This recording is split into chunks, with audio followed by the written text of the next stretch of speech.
Hello class and welcome back. I'm going to start where we left off, and that is at the right brain, left brain part of this lecture. So this is part 2 of that January 27th lecture, and we ended talking about the bridges, the connectors that happen. And so when we look at the midriff axle, which is the imaginary cross that runs down a person's midriff of their body and then across through their arms, then you're thinking about a child when we're moving them from side to side, frontwards and backwards, rocking back and forth. We're actually stimulating those connectors in the brain so that they're engaging and causing that memory storage to take place through that sensory perception. So it's really unique and beneficial when you do use this process in your teaching, and that is why we say that children should be engaged in what they're doing so that they're learning better, and they are also learning at in strides. It's taking place in great strides rather than a slower process of movement. So let's move on. The right-brained person.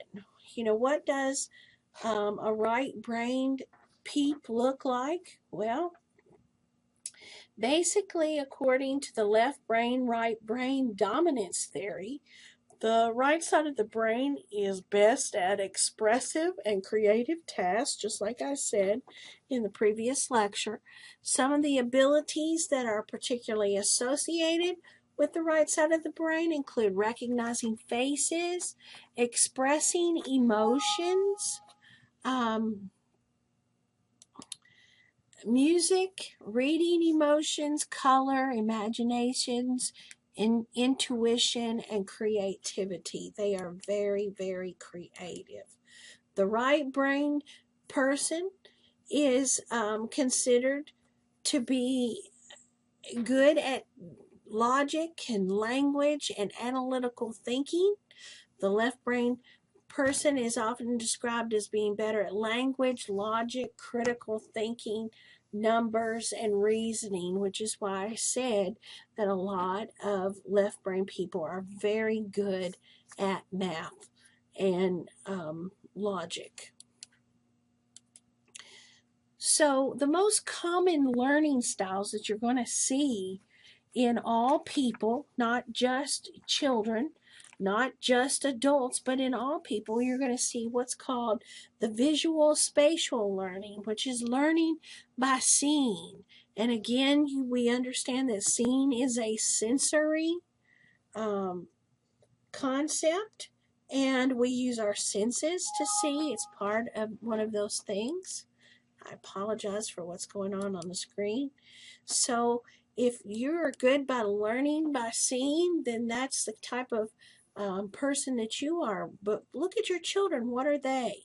Next, you have the auditory or sequential learning, which is learning by hearing. And you're constantly having to hear books being read to you. You're listening to music, or you're listening to a lecture. Those types of things, that's the way that type of person learns. And lastly, we have the kinesthetic learning, which is learning by doing. And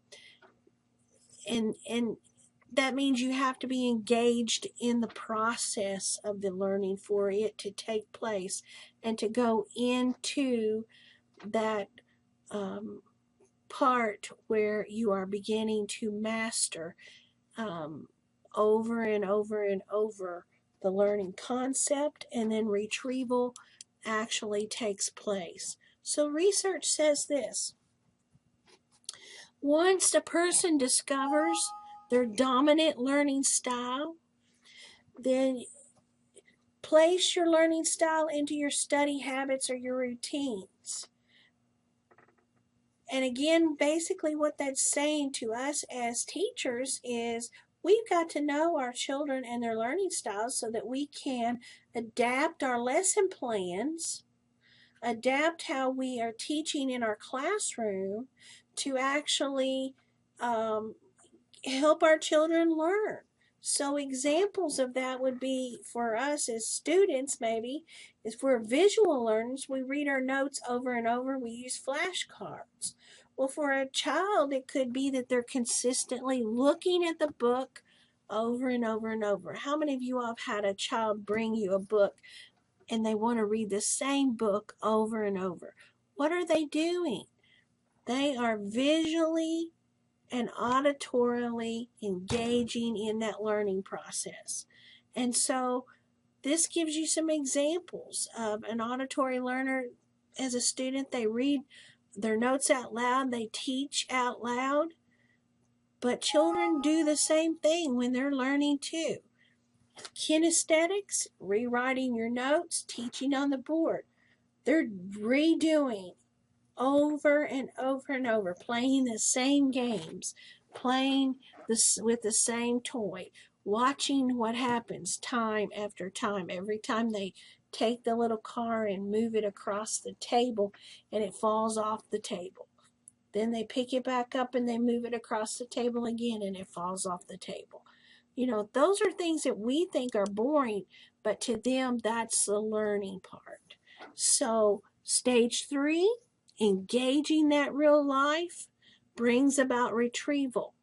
Retrieval means that when we do test taking, we can retrieve that knowledge, or when we are collaborating, just socializing, we can retrieve that knowledge for whatever reason we need for that information to come forward in the retrieval process. So, I don't need this one. So when we engage our critical thinking skills and we're trying to help children understand the process of engaging into this critical thinking mode, we start out with remembering at the bottom. The bottom level is the basic foundation of recalling knowledge from your long-term memory. Our children have to learn how to do this. In order for them to go up the pyramid and to understand, apply, analyze, evaluate, and create, they have to go through this process. And the remembering part has to be there, recalling relevant knowledge from their long-term memory. And you have to prepare the way for them to do this. So once we get them to the recall of something, then we have to begin to provide them with making sense of what they have learned.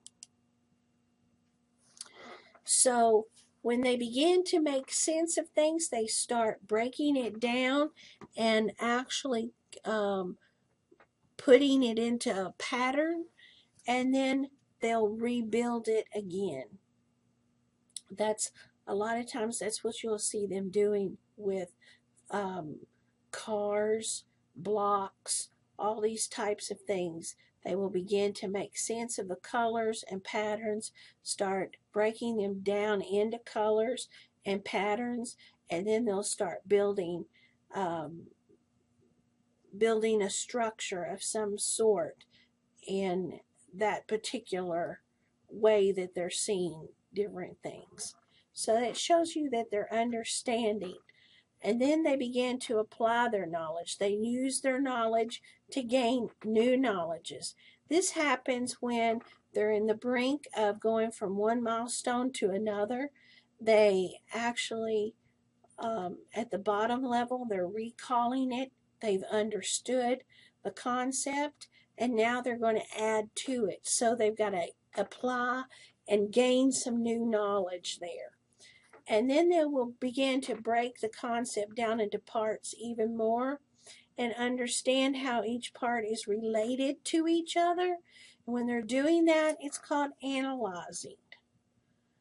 And then making judgments based on a set of guidelines. Is this bigger than this? Is this block bigger than this block?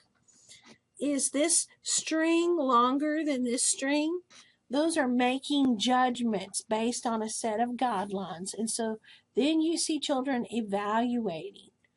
The coolest part is when you see them creating, when you see them putting information together in an innovative way and coming out with a different outlook than you gave them to begin with. So when they create a new pattern, for instance, you showed them how to do blue, green, blue, green, blue, green, and all of a sudden they do blue, green, green, blue, green, green. Then they've created a whole different way of using a pattern. And so they've gone through the stages of remembering, understanding, applying, analyzing, evaluating, and then creating. And then you know that your teaching is teaching them how to think rather than to regurgitate information to you. And this is what you want your students to do. You want them to go through this and understand.